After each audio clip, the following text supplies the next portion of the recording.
Hi everyone, welcome to North and South podcast. This is Tim speaking. This is a creativity podcast. As you know, I like to speak to people who are involved in the world of creativity.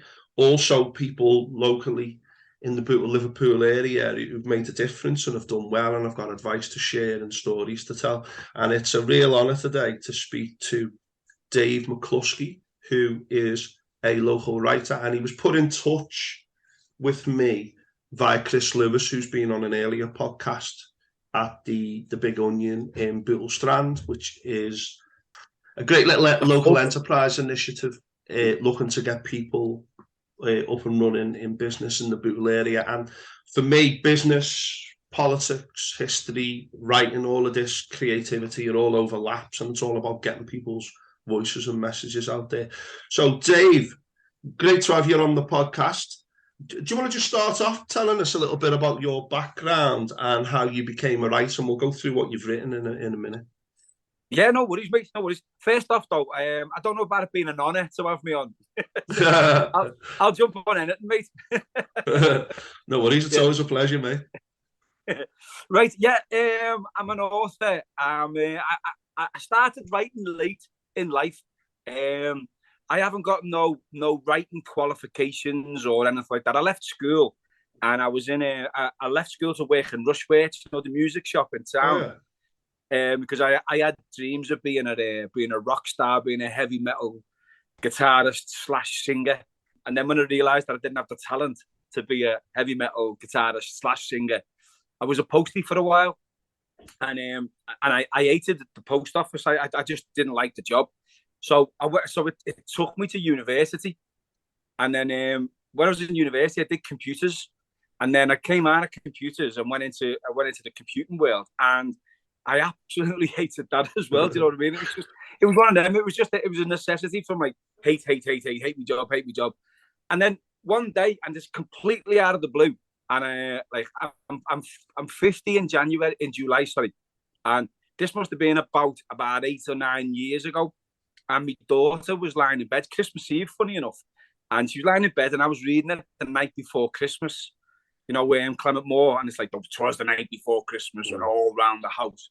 And when I finished this, she was fast asleep. So it shows you how boring my voice is, you know what I mean? For like Christmas Eve, and I can get a 4-year-old to sleep. And I literally got out of bed, and I thought to myself, you know what? I reckon I could do that. So over the Christmas period, I just got like this like idea in my head about this, like, 'twas the night before Christmas, and like a little rhyming story. So I actually wrote down and I wrote a little story, which was the first story I've ever had published, which was called The Good Behaviour Act. And it's a kid's rhyming story, but it's horror. So it's like, it's what happens if you get on Father Christmas's naughty list. So I literally just had almost like a light bulb moment, you know what I mean? And just got out of bed, just got on my computer and started writing. And the next thing I knew, I had this like 6-page rhyming story about Father Christmas. So it led me on to doing other ones. And then the next thing I knew, I had like 6, and I created a little comic called Interesting Times. Time spelled with a TYMES, because like all the stories were like horror stories, but all written in rhyme. And then I found an artist online, and that's how I started off. So I didn't have absolutely no writing qualifications. I'd never like some writers will tell you that they started writing when they were 3 and stuff like that. But that didn't happen with me. I just didn't have an appetite for it. And then all of a sudden it just went boom. And over the 9 years now, I've written 14 novels, 5 graphic novels, and 12 comics. I like 1,000,001 short stories. So it was like it was almost like I don't know. I don't even know what it was. Like an epiphany, maybe. I don't know. It was just something that must have been in me that just lay dormant and just all of a sudden wanted to come out when I was 32 or 33. Oh no, it's an amazing story. That doesn't work out there, does it? Yeah. But it's amazing because a lot of people say that like when they were young, it became clear that they had this passion for something. But I think it just goes to show really how much like luck and chance there are about so much of what we do, because it sounded like you had an idea on one career very early on. I remember Rushworths in Liverpool. All the metalheads were like, "Oh yeah, Rushworths, the music shop in Liverpool." That was me. I had my hair down my back and everything. I had to wear a green tie. Me too, mate. I was into the art metal when I was younger and wanted to tune a band, but like it's like this kind of idea, isn't it? Like you have this little dream when you're young, and then you go to university, you study something, and then you realise that's just not working for you. And it was literally just that one little story that night. You thought, wait there, I could do something like this, and it's fascinating because I think it doesn't matter who you are at any point in your life. Something can happen that can just open a doorway for you, can't it? Like it was like a light switch. I'm not saying like I saw a light, or I'm not saying like there was anything like huge and momentous happen, but it was like a light switch moment, because it was like, do you know what? I could do that. It was like Yozza Hughes in Boys of the Black Stuff. Gives a job, I can do that. But it was literally, I just thought, do you know, I'm going to give that a go. And I gave it a go, and I just got a bug for it. I just absolutely and utterly loved it. And like from that moment to this, I'm just writing all the time. I mean, I still working full time, but I'm just writing and writing and writing. And it's my life now. It's me escape. Do you know what I mean? Me escape from what are we going to say? Like the drudgery of everyday 9-to-5 job life and stuff like that. But when I write, it's like you're soaring. Do you know what I mean? It's like you're in control. It's a weird thing. It really is. Do you know? I'm a bit of a frustrated writer, and I'm quite creative, and I've got a few things going on. But to what extent is it important that you feel that kind of flow state as it is? I mean, many artists refer to it as like a bit of a flow state, that once you get started with something, and you can have writer's block and you can have bad days, etc. How do you access that flow state? Is it something that you can tap into quite readily, or do you have to work on it? No. Do you know what? I'm an early riser, right? So my body doesn't let me sleep much after 5:30 in the morning, and it's always been like that. I've always been like an early riser, whether it's freezing, whether it's roasting or whatever. I'm like, my body's like at some point active around the 5:30 mark. So I used to drag myself out of bed, get down on the couch, walk the dog, whatever, sit down on the couch, and then I'm just in the flow, and then that's it then. And then I'll work through till about 8:30, 9 o'clock when I've got to log on to work and stuff like that. But yeah, it's I don't really have to work at it, and I know an awful lot of people who I talk to in the writing community and all over Facebook and Twitter and whatever, and they're always saying, "Oh, I've had writer's block for 3 or 4 weeks," but I mean, touch wood, I've never had it as such, because what I've always done is I've always had ideas, and when I've had the ideas, I've wrote the little ideas down in note form. So if I've ever do get writer's block, I've got like a load of notes there that I can access. Getting into the flow has never been a problem for me. It's always just been sort of there. As soon as I sit down and as soon as I'm comfortable, and it can be anywhere. It can be anywhere. It doesn't have to be in like a certain spot, or I haven't got like a little office in my house or whatever. Just open up the laptop and away you go. It's weird because I do my best writing in chaos. So if there's madness going on around me, I can just stick my headphones on, open up my laptop. So I do really good writing in McDonald's and in like coffee shops and stuff like that. And like when my daughter was younger, I used to take her to them them little play things, like the kiddie town or whatever they call them. They had like the big climbing frames and all that. Yeah. And she'd go off and running with all her mates, and I'd just be sitting there with my headphones on, and be like squawking kids running left, right, centre, and shouting and throwing things and everything. And I'd be like happily typing away. So yeah, so it's one of them. I've never really had a problem finding the flow. And if I don't find the flow, I just don't push it. I just turn it off, and then just go and do something else, because I know the flow's going to come back, so I don't stress about it. It's probably the one thing in life that I don't really stress about.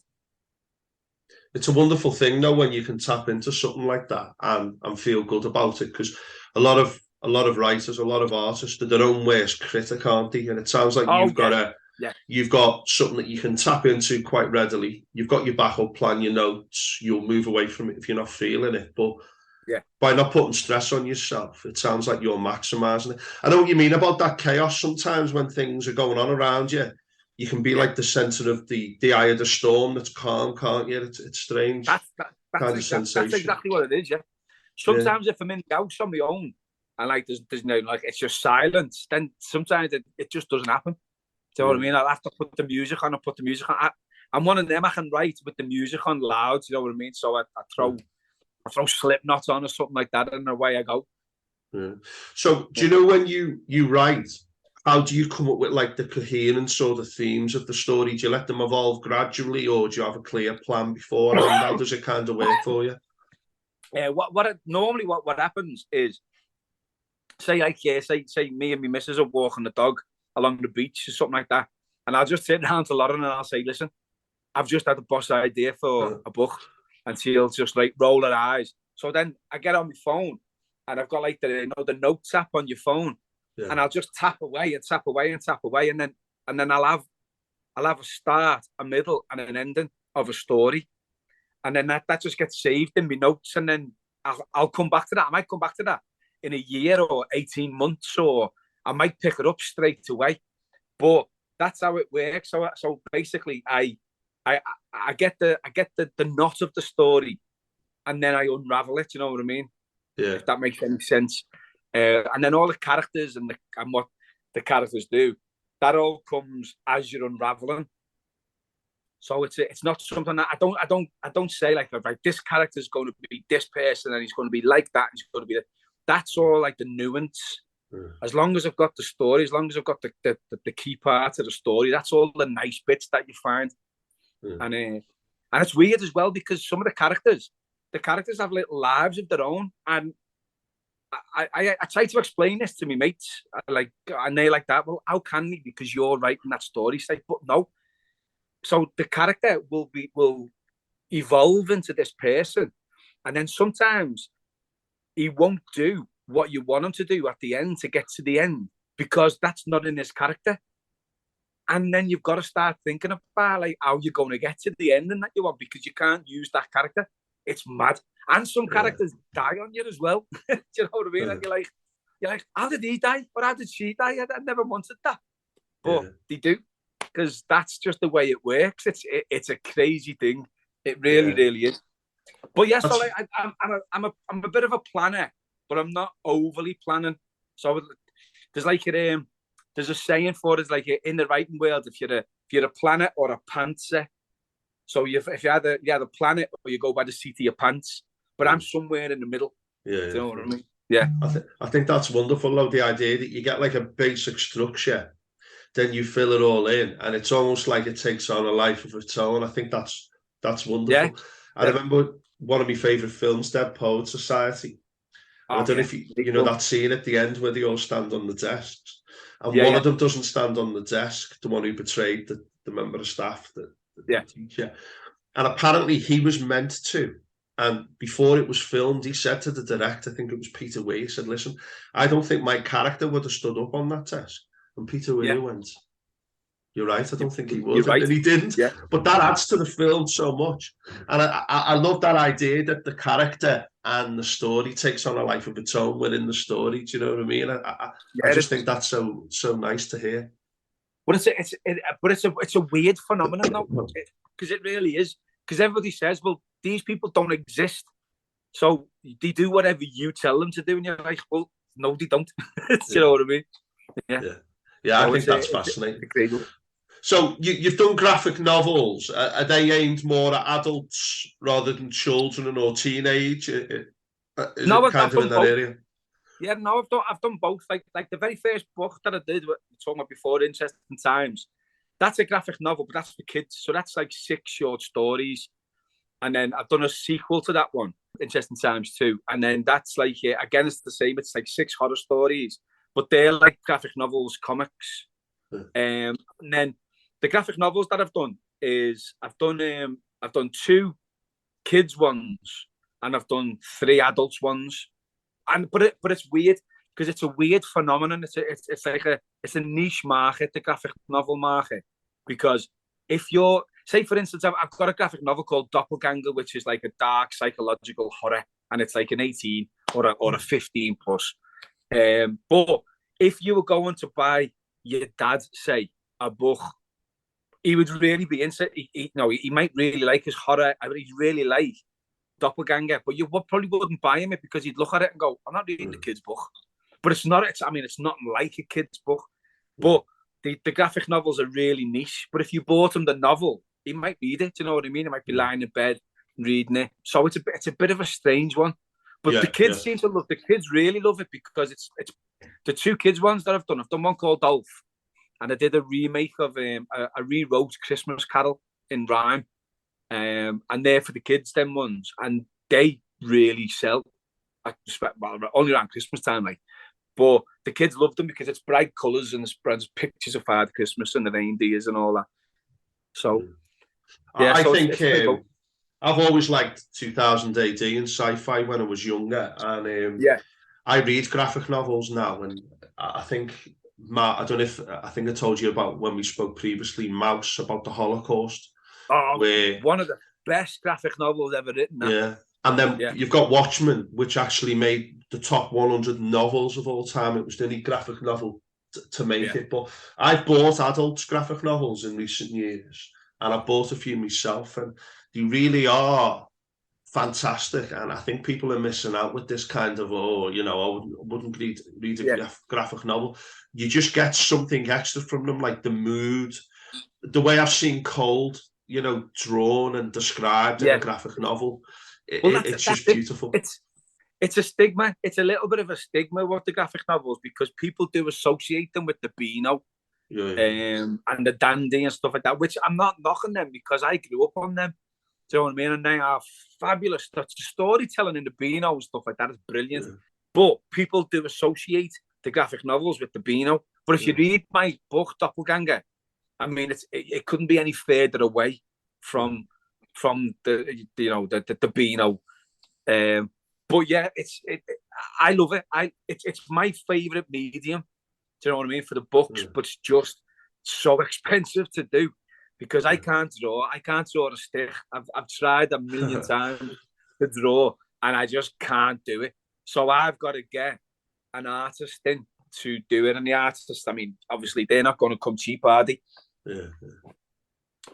But I've been lucky enough to work with the same artists a number of times in the books that I've done, and they're always like ready and willing to go on to do more stuff for me because they know that I can spin a story and they can draw what I'm asking them to draw. So it's a good little it's a good little exercise to do because when you write the novel, there's a thing called show don't tell, which basically what you're doing is instead of saying someone looks shocked, that's telling them that they're shocked.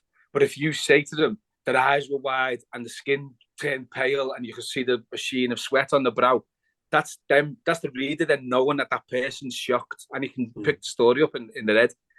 In a graphic novel, it's the other way around. You've got to tell. You can't show because you've got to tell the artist what you want the person to know about when they look at the picture. Bit of a strange one, but it's two different mediums doing the same thing. Yeah, which is like quite crazy when you think about it.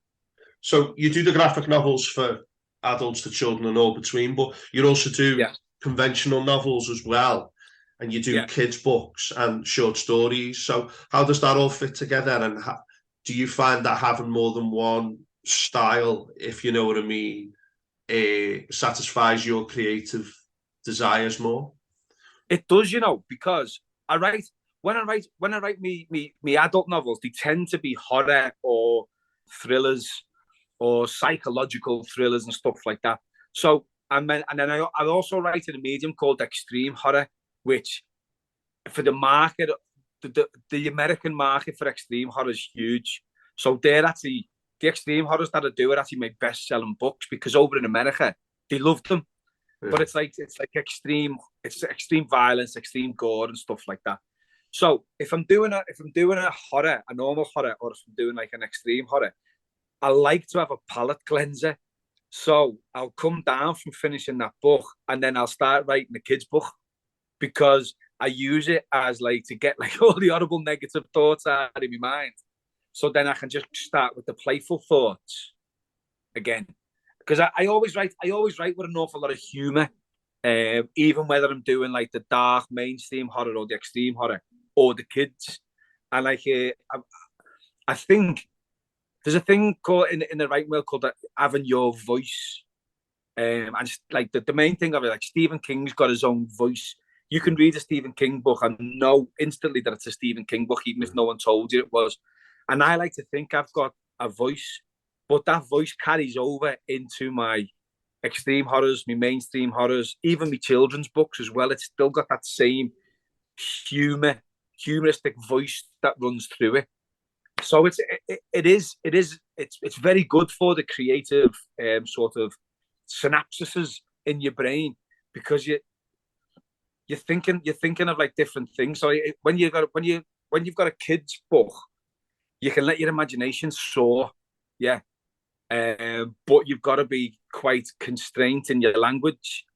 But then when you go into an adult book, you can be as flowery with your language as you want, but you've got to base it in some kind of like reality, if you know what I mean. Because yeah, it's a mad one. It is crazy, but it has really helped me writing across all the genres. I've even wrote a romance book. Yeah, which I'm not. I probably won't be doing it again, but I enjoyed it. You know what I mean? It was a different boat to your arrow. So it's like my sister said that she said you couldn't write a 50 Shades of Grey. So I was like, well, you're right there, I can't, because it's so bad. But I did. I wrote it for her, but she won't read it because there's quite a bit of sex in it. Yeah, but that's interesting now about the different styles, because I don't know if you know about the was it Ian Banks and Ian M. Banks, the Scottish writer. He used to write a sci-fi novel under one name, and then he'd do a bit more of a realistic one, a thriller or a more of a contemporary novel under another name. And I remember seeing he's dead now, isn't he? But I remember I've read a few of his books. I remember he said he'd like kind of get that out, and then he'd go, right, I need to write one of these now, and then go back and forth and swing backwards and forwards. Yeah. Because you write under two names as well, don't you? For your I write under for my adult books, all my horror stuff, my psychological horrors and extreme horrors. That's all D.E. McCluskey. And then for me kids' books, it's Dave McCluskey. Because the last thing you want is any of them kids searching your name. And then you see all the horror stuff. Yeah, look, Mummy, look what else he's wrote. You're like, no, don't read that. You won't be buying any more from him. We won't be, no. Do you know your kids' books? Did they have a particular commonality of theme, or are they a bit more like kind of free to storytelling type things? How does that work? I do like... I tend to write about Christmas when it's about like the kids stuff. I absolutely love Christmas. This time of year is my favourite time of year. So what I do is I've just brought out a kids picture book now called Santa's Lost Boot, which is just like a small rhyming story about Father Christmas looking for his boot. And I've got a kids chapter novel called Seagull's Tale. And that's like a full-on novel, but it's like something that you would read to the kids, if you know what I mean. And it's really funny. But they're all in the same universe. So Father Christmas in Santa's Lost Boot is actually turns up in Seagull's Tale when he's on his holidays. And then I wrote another book called Ulf, which is a graphic novel at the moment, but I've just rewrote it as a novel with a bit of a different take on it. And that's all about Father Christmas and stuff like that. That's like my Ulf one's a bit of a. I'm hoping that I can get some traction out of this Ulf one, because what it is, it's about this reindeer, and he's the best reindeer in Father Christmas's Sleigh Academy, but he's naughty, right? And he's horrible, and all the other reindeers don't like him, and Father Christmas doesn't like him, and his mum and dad are like tearing their antlers out trying to deal with him. And it turns out that he's got Tourette's and he can't help being naughty. But all the kids, all the reindeers play a trick on him and his nose starts glowing and he becomes Rudolph, the red-nosed reindeer. Yeah. So I've just hashtag spoilers there. But but what I want to do is I wanted to highlight the fact that the kid who is a little bit naughty and like all the other kids don't want to play with him or the teachers can't be bothered with him or whatever, it might not be his fault. Mm. You know what I mean? So I'm trying to highlight that in the books, as well as making them funny as well. That sounds really interesting. Did you say you had a possible film in the offing, or do you want to tell us a little bit about that? Yeah, what we're doing, I've wrote a book called In the Mood for Murder, and it's set in Liverpool, in Bootle, in 1946. And it's set in Bootle and it's set in the Rialto. The Rialto ballrooms used to be in Toxteth. And they got burnt down during the riots. But it's all about the swing bands.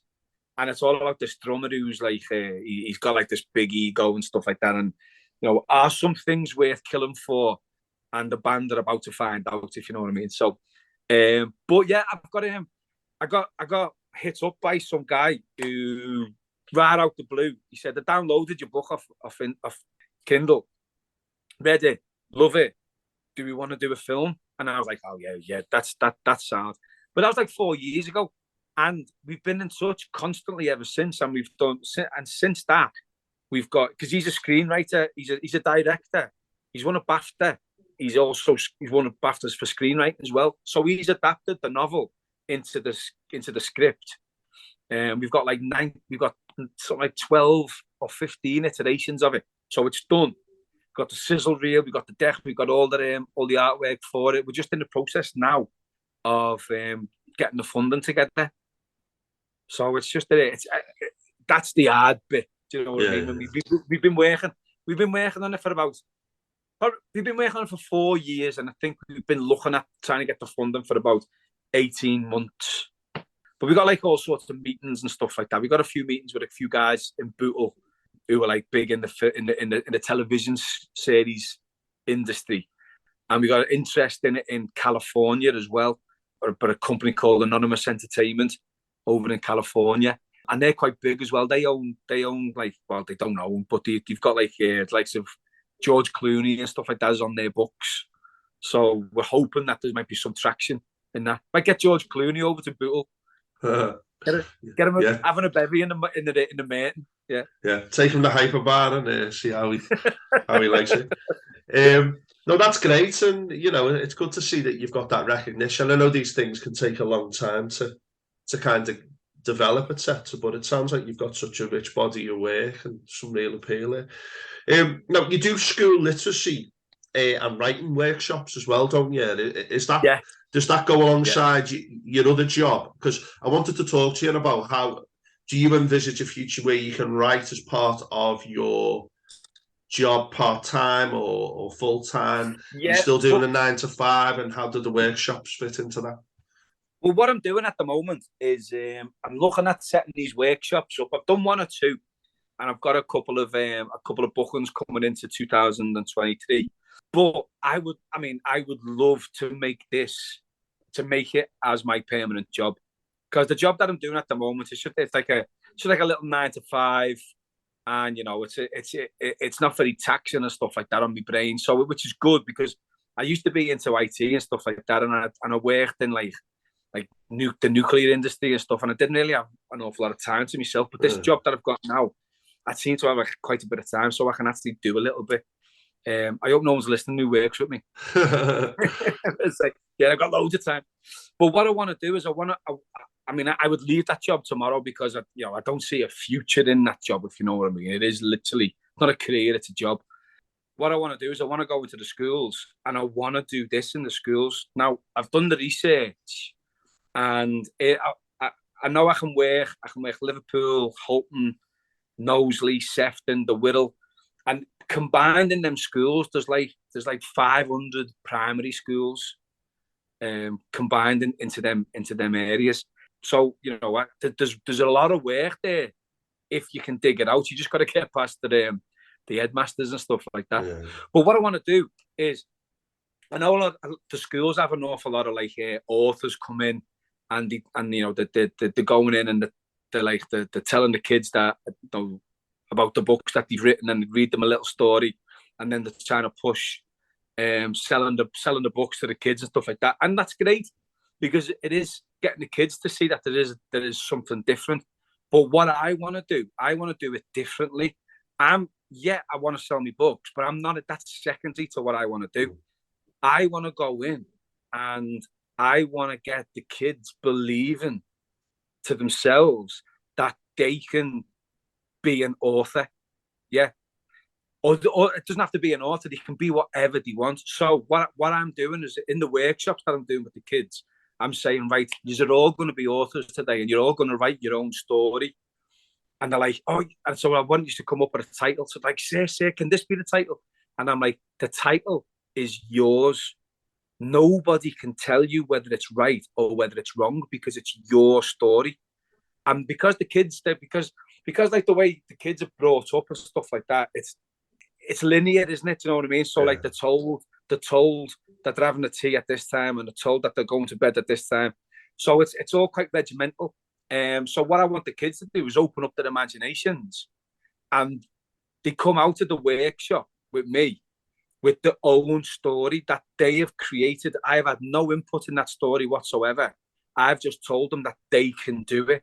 So they come up with their own title, they draw their own main character, they come up with the story, and then they take the story home to show the mum and dads and put the ending, come up with the ending, and the teacher gets them to bring it in on the Friday or whatever. So it's their own story. Yeah, it's them creating something that nobody can tell them whether it's right or wrong. Yeah, it's just it's completely theirs. And when I've done it a couple of times now for the kids, and they absolutely, sorry, I've just come over here because I needed to charge my phone. They seem to really, really love it. They seem to like get on board with it because it's their own thing. Yeah. And it's a lovely thing to see. It really, really is. Yeah.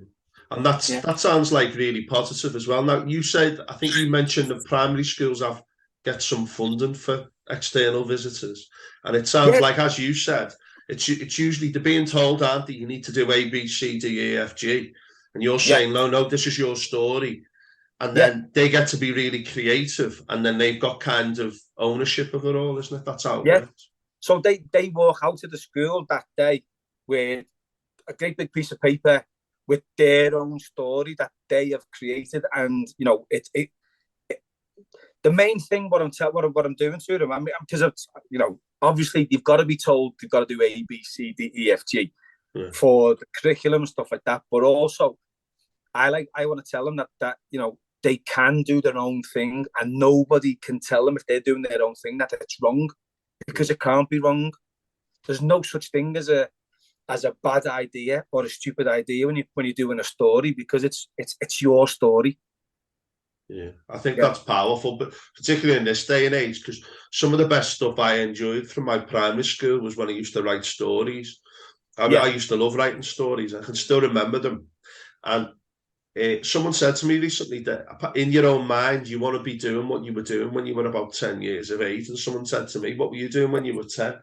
Like, I don't know how true it is, but I said, I was in school writing stories, like as happy as Larry. Absolutely loved it. Do you know what I mean? Yeah. And I think what happens is, as you get older, that inner critic then suppresses that. And I think that's the great tragedy, isn't it? You know what I mean? Well, it's not only the inner critic though; it's the world.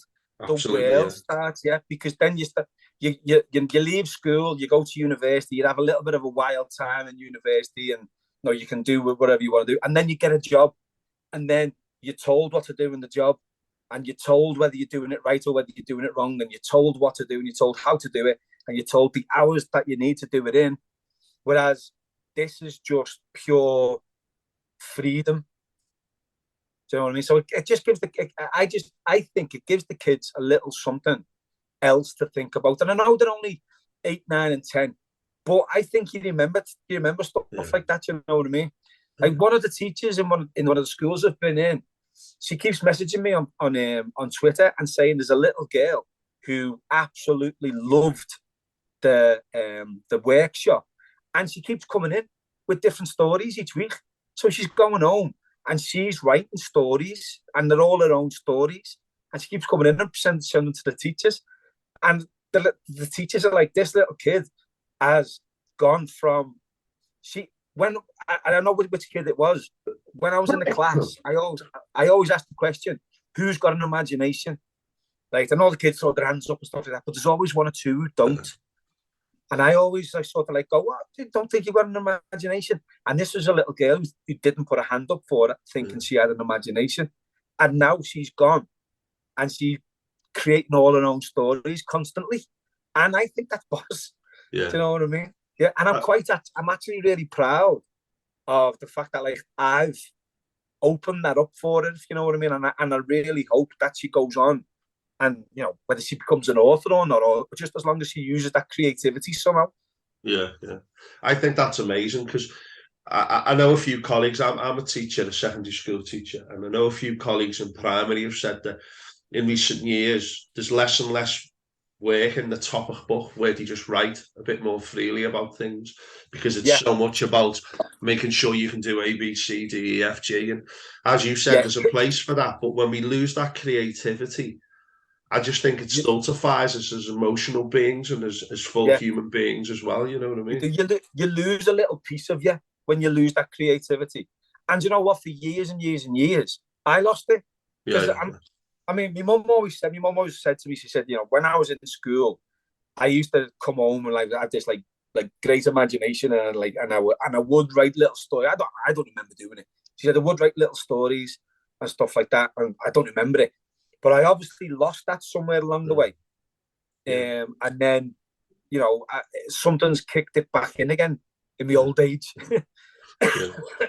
No, I couldn't agree more. And I think it's a great tragedy to suppress that, not because, you know, it's not relevant or that's not how you survive in the world, but just in terms of people's expression and identity. You know, you don't have to get a job in it or marketize it, but I just think it's lovely when you can be in touch with those kinds of feelings. When I was a kid, I used to get ideas for stories, and it was like this voice saying, whoa, like, get this written down. And I lost that for years. And partly doing this podcast is me kind of saying, no, I want that inner expression. You want a little bit of it back again. Yeah. You know, it's like a taking back control kind of thing. But you know what? The mad thing is, though, is that it's not a young person's game. It's not an old person's game. It's not a middle-aged person's game. I mean, I started doing it again when I was, well, you know, I'm 49 now. I've been doing it for 10 years. So 39 I was when I kicked in. So you know, I was near 40. So people always think to yourself, you know, can you do a career change at 40? And, you know, if you've got it in you, you can. You know what I mean? Because people always say to me, oh, I'd love to write a book. How do you go about doing it? And the best advice I give everyone is just do it. No one's going to do it for you. So if you've got that idea in your head, and if you've got the idea that you want to write the story, just do it. Because you write. The process of writing is you write a first draft, right? And that gets the story down. And then you write it again, and then you write it again. Now, sometimes I do about 12, 15, sometimes 18 iterations of a book until I know it's good enough then to send off to my editor. You're not going to get it on the first pass. No one ever gets on the first pass. Tolkien didn't get it on the first pass. But, you know, you just got to go and do it. And you just got to have that tenacity in you to just say, listen, I want to get this out, even if it's just for my own. Yeah, absolutely. I'm genuinely inspired by this, and whenever I have people who are creative on, I always get inspired, because I always feel like, oh, this could have been me, but it literally can be anyone at any time in any way. And I mean, I've been writing today. I've been writing this morning in a coffee shop, and whenever I was in a coffee shop this morning, there was two people on laptops working or doing stuff. There was me writing, and then there was all these people just sitting around talking or just looking out the window. And I was just thinking to them, like, how can you waste this opportunity to be in a coffee shop and not to write? But I And suppose not, that's just the creative in me. yeah. All my mates give me grief because they always just say, "Oh yeah, there's you, Mister Ostentatious, sitting in a laptop and staring out the window, thinking about your muse, about where the next story's coming from." But you know, it is the world's set up now for you to just go out and be creative. Well, you don't have to be writing books. You could be writing poetry. You could be writing scripts. You could write music.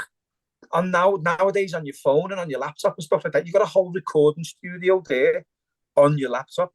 Do you know what I mean? It's like, but what I want to get away from, what I want to get the kids away from, and you know, is this whole idea that you can be like the Kardashians, or you can be like The Only Way Is Essex and stuff like that. You know what I mean? And it's I think it's dumbing down.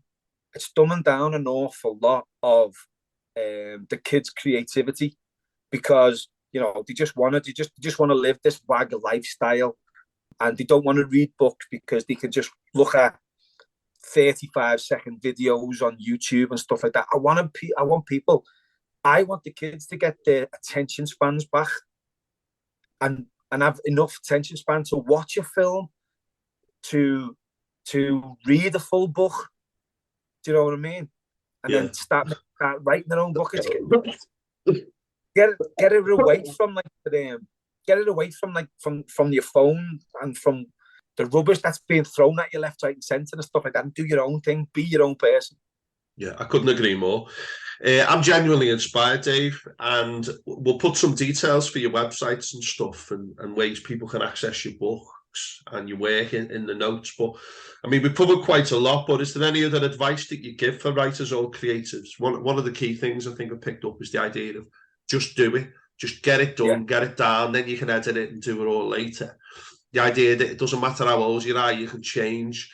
You've explained how you kind of discipline yourself and that, but is there anything else that we haven't covered that you might want to mention?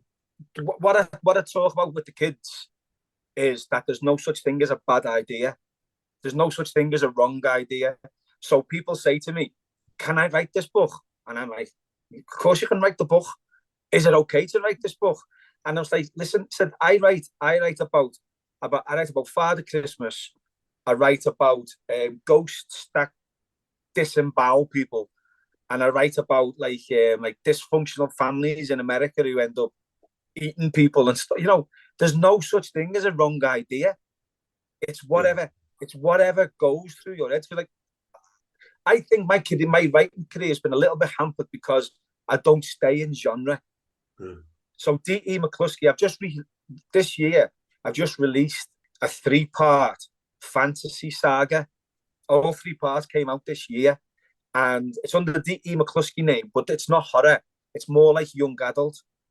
But so that means now that I've wrote extreme horror, mainstream horror, zombie novels, romance novels, thrillers, historical thrillers, and now fantasy and kids. So it does kind of hamper you because, like, you know, a lot of the people in America, they like I like horror and I won't read nothing else. Do you know what I mean? And like a lot of people over here, I like thrillers and I won't read horror because horror's crap. You know, because of the fact that I haven't stuck with a genre, maybe has hampered my career, because my fan base, and it's weird to talk about a fan base, but I do have like people who read me, but they will read everything that I bring out, regardless of whether it is, you know, like whatever genre. But it can hamper you a little bit. But at the end of the day, you got to write what you've got to write. It's going through your head, and you've got to get it out. So it comes back to just do it. Yeah. Do you know what I mean? There's no such thing. There's no such thing as a wrong idea. There's no such thing as a bad idea, and you've just got to do it because no one's going to do it for you. They're my three bits of advice. Yeah, that's brilliant. And I mean, you've explained your approach to it and how you do it, and your body of work, etc., and your idea of school literacy and inspiration. But that was fantastic. I often find as well, when I talk about creativity, there's like a spark inside me that just gets kind of just so excited. And I just think it's great when we can get creativity out into the mainstream a bit more kind of on a local level in terms of people expressing themselves and just taking ownership of their lives, etc. So, Dave, thanks very much for your time. Mate, thank you for having me on, because it's been a ball. I've really enjoyed it. There's nothing I love more than talking about myself. No, but the creative stuff, mate, it just inspires me, and I hope it inspires some of our listeners. What we'll do as well in the notes, I'll put some of the links to your work in there, and people can check you out. But go ahead, mate. So, Dave, thanks very much for coming on, everyone. If you can like, subscribe, share, contribute through coffee.com if you can. The cost of a cup of coffee once a month. I'm a bit under the weather this month, or this episode. So thanks for bearing with me with my croaky voice. But Dave, you've been very inspirational. Thanks for telling us your story. Check out Dave's work and get creative this Christmas and New Year, folks, because as Dave said, there's only one person in your life who can take the bull by the ring, and that's you. Get out there and get creative and connect with your inner creative self. So, Dave, thanks very much. Cheers, mate. Mate, thank you for having me. Cheers, man.